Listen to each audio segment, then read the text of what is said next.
la jeune tchadienne qui vient d'ailleurs d'organiser une prétendue assise nationale pour prolonger la transition et pour permettre au fils du dictateur de devenir candidat. Personne n'a pipé mot. Et pendant ce temps, on cherche à renverser les autorités maliennes parce qu'elles ont prolongé la transition officiellement. Ça nous rappelle à la France de De Gaulle qui, au même moment, armait l'opposition guinéenne contre Sékou Touré. Au Cameroun, assassinait les opposants au régime de Ahidjo pour que le pouvoir ne tombe.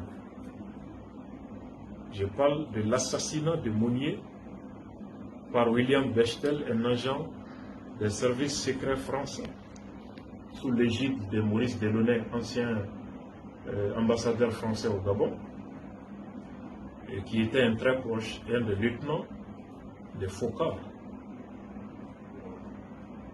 Et donc, la politique, ne dit-on pas que la politique passe avant la morale?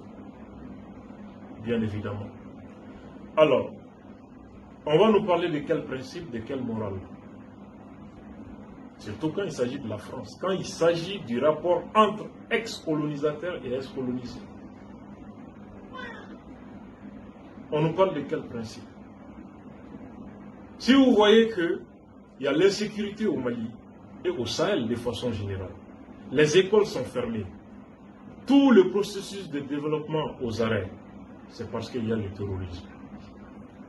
Et ce terrorisme, les preuves concrètes existent désormais, selon les propos de l'État malien jusque-là, non démentis, valablement. Ce terrorisme est équipé militairement et renseigné par la France. Mais malgré tout, on continue d'accuser l'État du Mali. Mais personne ne s'en prend à la France.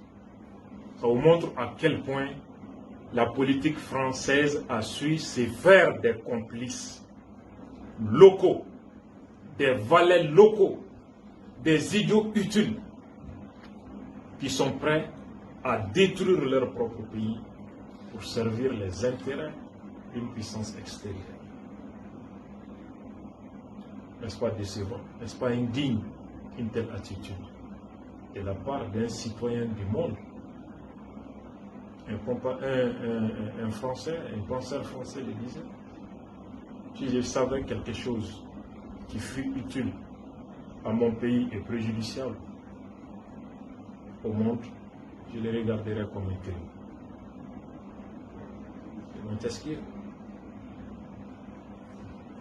Et donc, des voix s'élèvent en France, conformément à ces principes d'humanisme, pour dénoncer ce que fait l'État français au Sahel et notamment au Mali. Mais paradoxalement, certains compatriotes maliens tentent désespérément, dans l'indignité totale, de défendre la France contre leur propre pays. La France qui les méprise et qui méprise leur race. C'est dommage, c'est triste. C'est le message que je voulais partager avec vous, espérant que ce petit message fera écho dans les consciences et également espérer que ça contribuera à provoquer un éveil de conscience chez bon nombre de personnes. Que Dieu bénisse le Mali, le Sahel et l'Afrique de façon générale. Vive les femmes. Merci bien.